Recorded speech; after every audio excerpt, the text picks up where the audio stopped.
Okay, this is my second live video today involving pizza. And that's my dog Elwood, because it's more fun to make pizza. All right, hi buddy. He might even jump up on the counter and we'll say hi. Why am I making pizzas?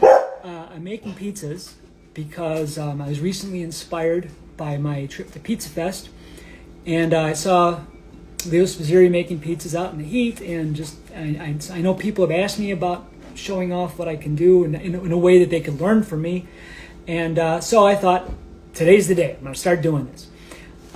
So earlier today I made some artisanal pizzas, at least the dough, the actual pizzas are going to get made on Saturday. And now I'm going to do a Chicago classic. I'm going to show how to make a tavern-style pizza dough. Like when you order a pizza and it's all cut into squares, like from Rosati's or whatever, I want to show you how to make that kind of pizza. And this is going to be sort of special because I have never done this in my home oven. I have a special Breville pizza oven that I always make my tavern-style pizzas in. And I've never done it actually in a home oven. I'm going to try to do it in a home oven today. Or not today, actually tomorrow. I'm going to make the dough today. I'm going to show you how to make this dough. It is the same dough I would use in my Breville oven. It's a very good thin crust dough. I think you're going to like it. And then tomorrow, if you come back, we're going to bake it. You'll see how it bakes up in a home oven. Now, as far as special equipment goes, we don't need a mixer for this. Glass bowl. That's it. That's what we're using. We're doing a glass bowl. And we do need, however, scale. In my previous video, I said we needed a scale. Hang on, we're telling more followers to join your video. Well, that's kind of fun. Hopefully this is still rolling and they didn't pause it on me. I don't know. But anyway, this is important. I don't care what the brand is again, but if you want consistency from pizza to pizza, you need a scale. It's like, these are like $12. Get one, and then all your baking projects will always be the same, unless you want to change them. Okay, so scale's all we need, and I measured out all my ingredients already, actually, because this process can go kind of quickly. Now, what goes into this pizza? What are the ingredients? Well, I'm going to put up the ingredient list just very quickly here, and then you can pause the video at some point and write it down, and you go back to it, because I'm going to repost this. So this is what we need. It's not a whole lot, okay? All right, and I'll talk a little bit about the flour. Now, the flour that's traditionally used in Chicago to make this kind of pizza is Sarasota. This is the pizza flour of Chicago. Okay, it goes under the name Heckers in other parts of the country. Now, you can't get Sarasota, you can't get Heckers. King Arthur all-purpose flour is very similar. The big thing here is that we want no extra additives. We want it unbleached, and we want a protein content.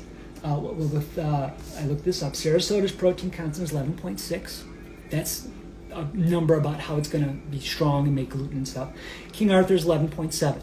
So very similar flours, and you could do it with King Arthur, but Sarasota's, that's the one. Okay, so that's the flour we want to use, and I've already got it measured. This is the 291 grams of Sarasota flour going into our bowl. And you can see the bowl. I got to get out more. Okay, so there's the bowl. And then we need the water. And this is tepid water. This is not cold. What do I mean by tepid? Well, if you had a thermometer anywhere from 85 to 90 degrees, it's the kind of water where if you were to go into a swimming pool and you're like, oh, it's like bath water. That's what we mean by tepid, okay? Not a real bath, not a hot bath, not a jacuzzi, but like when you go to a swimming pool, you're like, oh, this is kind of warm. That's tepid water.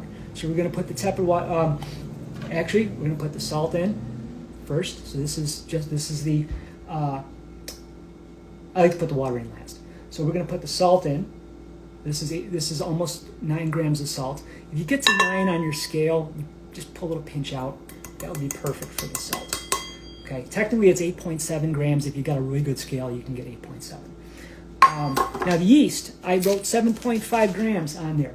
Turns out that you can get away with a single package of this. And I'm doing this the way you might do it at home. So if you don't want to weigh out 7.5 grams of yeast, you can use this package, and there's got to be, you'd think they'd make a better way to open these packages, you know? All right, we'll get the scissors.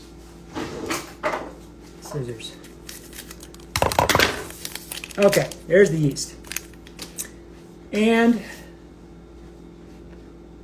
now you might have saw the thing about the fat. The fat's here. We'll talk about the fat in a second. But I've got the salt, the yeast, and the flour in there. Now I'm going to add the water. So here it goes. And now we're just going to mix it with our hands. And I'm going to get, I don't know if I should get lower or higher. Huh? Here we go. I'm mixing it with my hands. You might, all right. I need I've already learned that I'm going to need a better camera mount to get this angling right at some point. I mean, now my hands are all... Now, as you do this, you're going to say, whoa, this is dry. This is barely even dough. And all I'm trying to do is get the water as hydrated as possible. It's not going to come together. It's not going to look like a dough. You're going to say, what is going on here? And that's okay. This is exactly how this dough is supposed to be. Okay? And I'm not going to... So, you know, it's starting to look kind of shaggy in here. Oh, I forgot to mention the 3 grams of sugar. I put the sugar in. I know I put the sugar... Actually, you know what? Did I put the sugar in? No, I didn't put the sugar in. I didn't put the sugar in. Because I was going to talk about that. I was going to talk about the sugar. Let me put this a little bit higher for a second. I was going to talk about the sugar. So the sugar, 3 grams. That's a really small amount of sugar. And your scale might not go down to 3 grams. So what can you do for the sugar? And you might be like, oh, is that going to screw up? Put the sugar in later. It's okay. Why are we putting the sugar in? To help the crust brown, actually. That's the big reason. But it turns out that 3 grams of sugar is, and I did this 4 times. And all 4 times, I hit almost 3 perfectly. Half teaspoon, like level half teaspoon, and a pinch.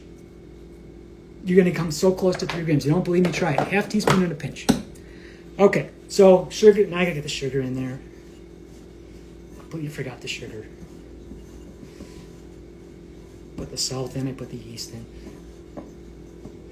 It'll be okay. Not the end of the world. It's just pizza. It'll still be delicious. No, it really will. It'll be all fine. But yeah, you should have put the sugar in before the water. Live and learn, right? It's my second live video. Okay, now again, so take a look at this. You see, like it's crumbly, like some fell out. This thing, like, how is this even dough? Well, thin crust pizza is not much of a dough. It's more like a biscuit. So, and that's where the fat comes in. So we're going to add fat to this dough, and it's going to barely come together. That's okay. Now, traditionally, pizza places for a long time use lard, and yeah, I recommend lard. You might not want to use lard for whatever reasons, and I respect that. So you could use corn oil, which a lot of places do now, because there's vegetarians that don't want lard hiding in their pizza dough. Or you can use butter. Like Lou Malnati's, I'm pretty sure they use butter. But we're going to use lard. It's pretty easy to find.